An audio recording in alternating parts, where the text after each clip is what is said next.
Good morning to all of you. Jai Hind everyone. This is Pooja Upadhyay from Shri Ram Public School. So let's start with the topic. Techniques of scientific management. Till now we have studied about the what is scientific management and we saw the principle of scientific management and its feature. Now today we are going to see the techniques of the scientific management. It means that F.W. Taylor ने scientific management में कौन कौन से techniques दिए हैं, ठीक है, वो हम लोग इस चैप्टर में पढ़ने जा रहे हैं. सबसे पहला है standardisation of work. F.W. Taylor कहते हैं कि जब भी आप ऑर्गेनाइजेशन में मैनेजमेंट एक्टिविटी करते हैं, ठीक है, इसका मतलब आप अपने एम्प्लॉयज़ को मैनेज कर रहे हैं, तो before that you have to set the standard of the work. Means whatever the activity work you are giving to your employees, set the standard of that work. जो भी goods and service आप produce कर रहे हैं अपने organisation में, उसका एक स्टैंडर्ड सेट करिए. स्टैंडर्ड यानी उसकी एक क्वालिटी सेट करिए कि किस क्वालिटी का वो गुड्स या सर्विस होना चाहिए. पहला ये हो गया आपके गुड्स से रिलेटेड. सेकंड थिंग, काम को करने के लिए स्टैंडर्ड टाइम और एफर्ट्स कितना होना चाहिए, इसको सेट करिए, ठीक है. उसके बाद ही कोई भी एक्टिविटी होगी तो वो प्रॉपर होगी. इसका मतलब ये है कि हम लोग यहाँ पे क्या कर रहे हैं, अपना जो गुड्स और सर्विस प्रोडक्शन कर रहे हैं ऑर्गेनाइजेशन में, ठीक है, उसको हम लोग एक स्टैंडर्डाइज कर रहे हैं. स्टैंडर्डाइज कर रहे हैं मतलब उसकी क्वालिटी इम्प्रूव कर रहे हैं, ठीक है. तो इससे क्या होगा, ऑर्गेनाइजेशन का गोल अचीव करने में हेल्पफुल होगी. फॉर एग्जांपल, ठीक है, जैसे आप लोग समोसा खाते हैं, राइट. अब समोसे में भी कई प्राइस डिफ्रेंशिएशन होने लगा है. कुछ समोसे 5 रुपये में मिलते हैं, तो कहीं 7 रुपये में मिलता है, तो कहीं 10 रुपये में भी एक ही समोसा मिलता है.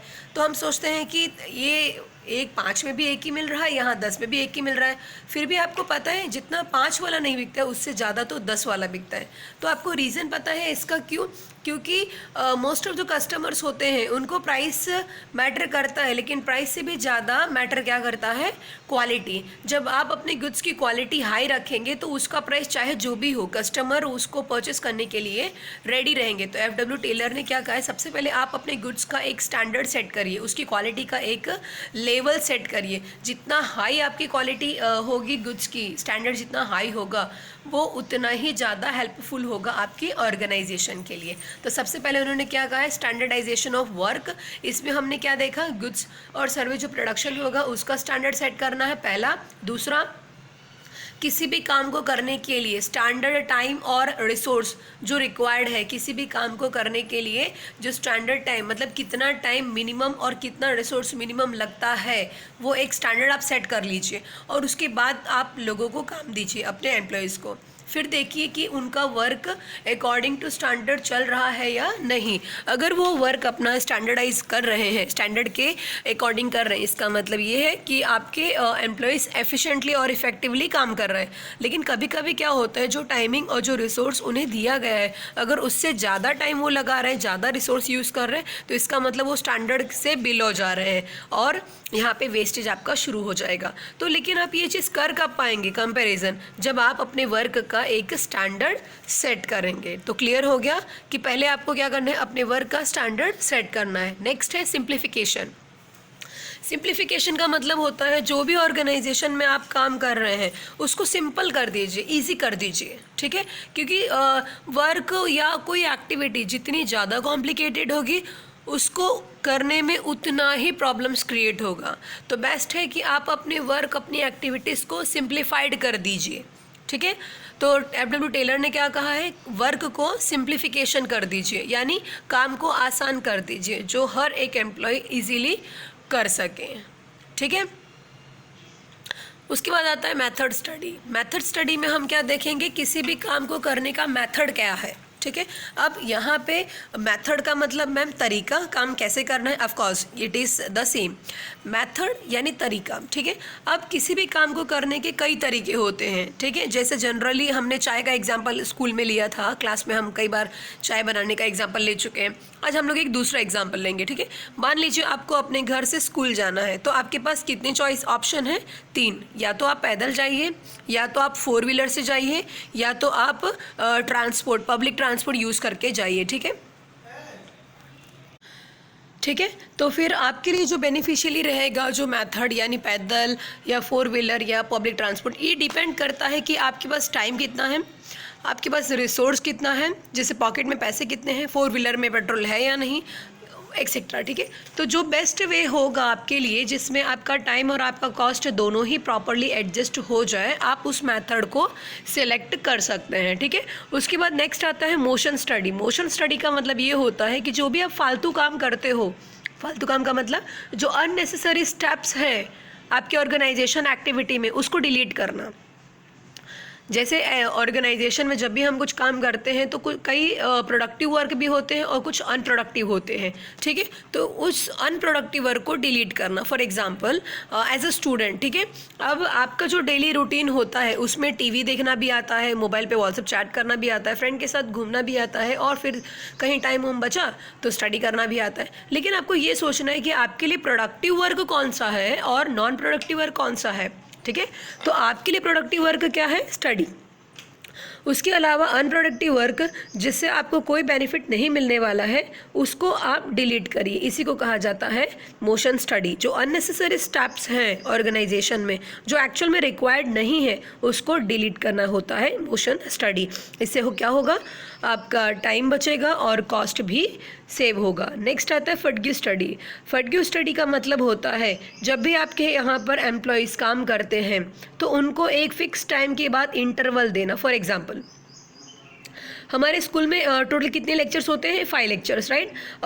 3 लेक्चर्स के बाद आपका लंच होता है, लेकिन कंटिन्यू 3 बेल पढ़ना कभी कभी आपको बोर होने लगता है, ठीक है, क्योंकि लेक्चर्स कंटिन्यू होते हैं ना, बीच में गैप ही नहीं है। इसीलिए पता है आपकी जैसे सेकंड बेल ख़त्म होता है तो आपको एक 10 मिनट का ब्रेक मिलता है पानी पीने के लिए, वॉशरूम जाने के लिए।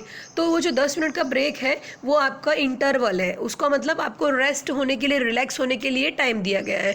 तो ये हो गया फटग्यू स्टडी। इसका मतलब जब ऑर्गेनाइजेशन में कोई भी एम्प्लॉयज़ जॉब करते हैं तो उनसे कंटिन्यू वर्क कराने की जगह पर उनको एक टाइम इंटरवल दो। अब आप कहेंगे मैम लंच तो सब जगह होता है, माय डियर वो लंच होता है, रेस्ट टाइम नहीं मिल पाता उनको, ठीक है।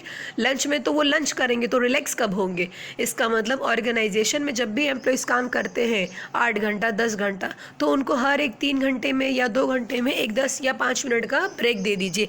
इससे होता क्या है, उनका स्ट्रेस रिलैक्स होता है और उनकी एफिशिएंसी फिर ज़्यादा इम्प्रूव होती है। जैसे आप फर्स्ट बेल में बहुत एनर्जेटिक रहते हैं, सेकंड में भी रहते हैं, थर्ड लेक्चर स्टार्ट होते होते आप एकदम एफिशिएंसी आपकी ख़त्म हो जाती है। लेकिन जैसे लंच के बाद 4th बेल स्टार्ट होता है, फिर से आपकी एफिशिएंसी हाई हो जाती है, क्योंकि आपको एक बड़ा सा गैप मिल जाता है। तो इसको हम लोग बोलते हैं फैटिग्यू स्टडी। इससे होता क्या है, जब आप एम्प्लॉयज़ को एक इंटरवल रिलैक्स टाइम देंगे तो उससे उसके वर्क करने की एफिशिएंसी और एक हाई हो जाएगी। फॉर एग्जांपल 8 घंटा लगातार काम करने के बाद अगर कोई एम्प्लॉय 50 यूनिट्स प्रोडक्शन कर रहा है, ठीक है, तो उसकी जगह आप उसको 8 घंटा लगातार काम करने मत दीजिए, बल्कि 3 घंटे में, 3 घंटे में, फिर 2 घंटे में उसको एक 10-10 मिनट का ब्रेक दे दीजिए। फिर देखिए कि आपका उसी 8 घंटे के अंदर, जिसमें आप 10 मिनट का ब्रेक देंगे हर 3-3 घंटे के बाद, वो ही एम्प्लॉई 50 यूनिट्स की जगह 80 यूनिट्स का प्रोडक्शन करने लग जाएगा।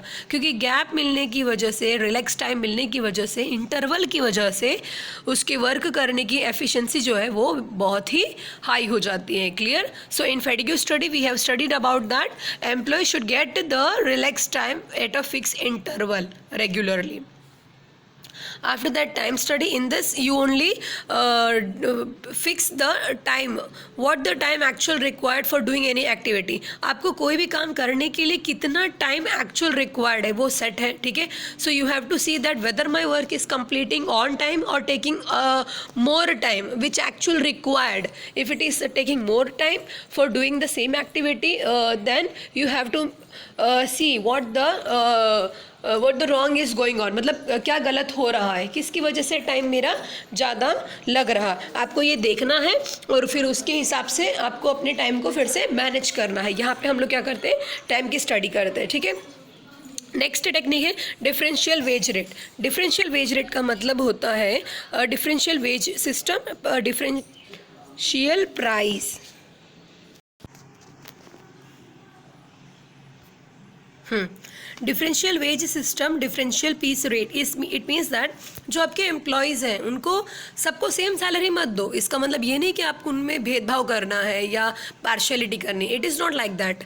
Differential wage system, differential piece rate का मतलब होता है जो भी एम्प्लॉयज़ आपके ऑर्गेनाइजेशन में काम कर रहे हैं उनको उनके वर्क परफॉर्मेंस के अकॉर्डिंग सैलरी दीजिए। जो हाई परफॉर्मेंस कर रहा है उनको हाई परफॉर्मेंस की सैलरी दीजिए, यानी ज़्यादा सैलरी, जो कम कर रहा है उसको कम। फॉर एग्जांपल, जैसे आप सबको सेम टीचर्स पढ़ाती हैं in the class, right, but still in exam जब आप एग्ज़ाम पेपर लिखते हो तो उस टाइम पे सबको सेम मार्क्स देती है क्या टीचर? नहीं, ठीक है, किसी को ज़्यादा मार्क्स मिलता है, किसी को कम। तो अब यहाँ पे आप ये से कह सकते हो क्या कि मैम ने पार्शियलिटी का किया है? बिल्कुल नहीं। क्यों नहीं? क्योंकि एग्ज़ाम में जिसने जितना लिखा है मैम ने उसको उतने मार्क्स दिए हैं। इसी को कहा जाता है डिफरेंशियल वेज सिस्टम। तो इसका मतलब जैसे एक टीचर स्टूडेंट की कॉपी में जितने लिखे हैं, एग्ज़ाम जितने क्वेश्चन सॉल्व किए हैं उसके अकॉर्डिंगली मार्क्स देती हैं, ठीक वैसे ही किसी भी ऑर्गेनाइजेशन में एम्प्लॉय जिस लेवल का परफॉर्मेंस करता है उसको उसी के लेवल का सैलरी वेजेस देना चाहिए, ठीक है।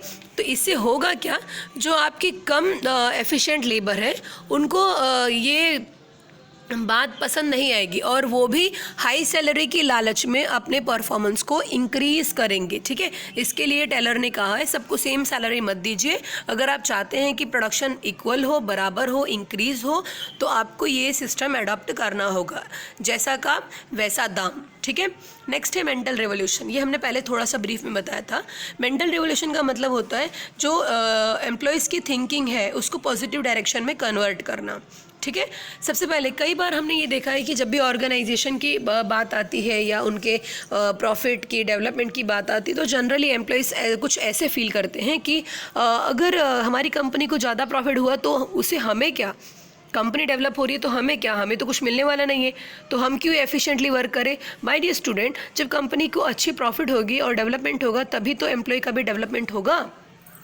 आप एक बात बताइए, जब कंपनी प्रॉफिट अच्छा अर्न नहीं करेगी तो वो आपको हाई सैलरी कहाँ से देगी, आपको प्रमोशन कहाँ से करेगी, आपको बोनस कहाँ से देगी, राइट। सो आपको जब भी आप ऑर्गेनाइजेशन में काम करते हैं तो आपका मेंटलिटी ऐसी होनी चाहिए, आपकी मेंटालिटी, कि अगर मेरे कंपनी का प्रॉफिट बढ़ेगा और मेरी कंपनी डेवलप होगी सो साथ में ही मेरा भी डेवलपमेंट होगा, मेरी भी सैलरी इंक्रीज़ होगी। सो मेंटल रिवोल्यूशन का मतलब होता है, टेलर कहते हैं कि अपने एम्प्लॉयज़ का सबसे पहले तो मेंटल रिवोल्यूशन करिए, यानी उनकी थिंकिंग को नेगेटिव डायरेक्शन से पॉजिटिव डायरेक्शन में कन्वर्ट करिए, okay.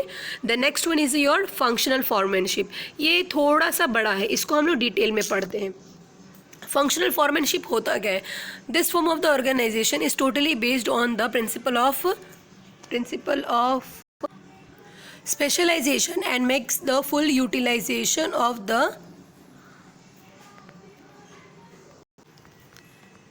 I'm sorry student, we'll start again this one.